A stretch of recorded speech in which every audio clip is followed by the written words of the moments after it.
Hello, I'd like to demonstrate German short rows here to create this type of heel, and I'm using Wacki Saki sock yarn. So I've come to the point where I have German short rows on both sides of half of the stitches around the sock. So I've come down to about this point.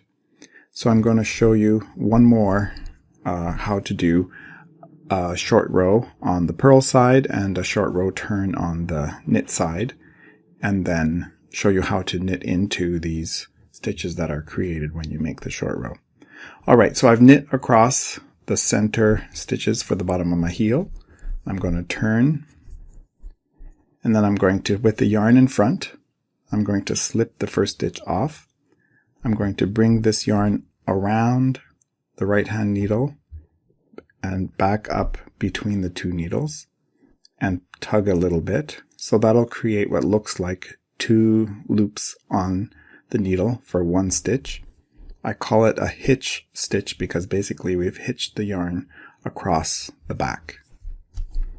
And then I'm going to purl across.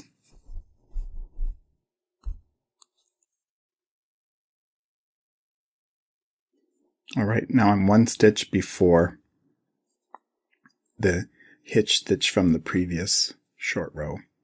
Okay, so you can see there that there's two strands, and if you rotate the work a little bit to look at the top of the needle, you can see how it's like two loops are crossed over each other. So I don't want to, at this point, knit into that hitch stitch. So I've purled across, so I turn, and now I'm on the knit side.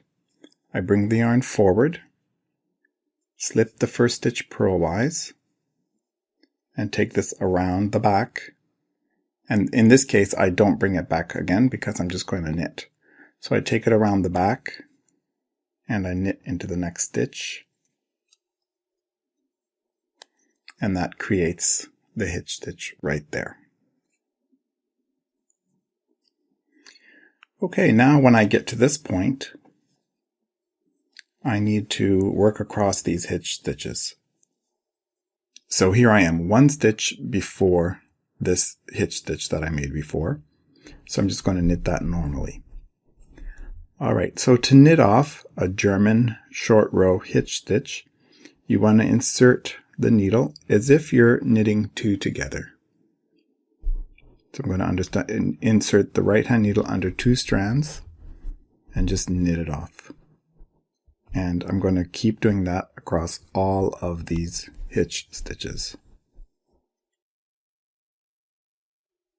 So you can see I go in under two strands.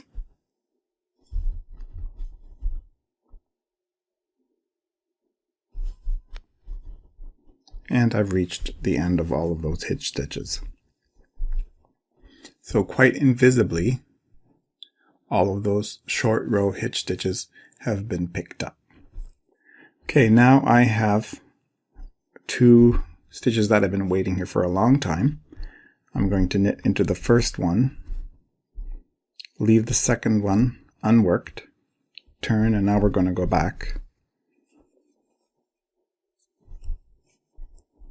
And I'm going to make a purl side hitch stitch. So I'm going to slip purlwise with the yarn in front, bring the yarn all the way around the back and up again, and give it a little tug. And then I'm going to purl across all of these.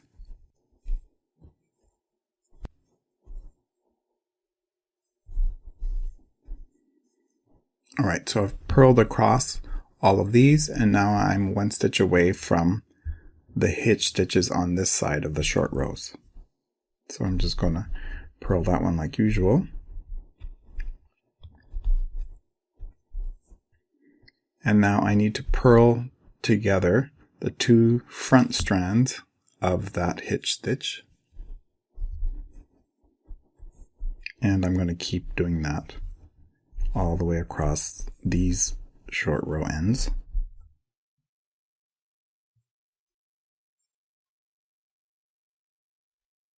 Making sure I always go under two strands of yarn.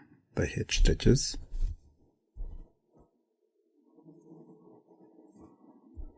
Okay, that was the last one. So I have 2 stitches that have been waiting a long time. I'm just going to purl one of them,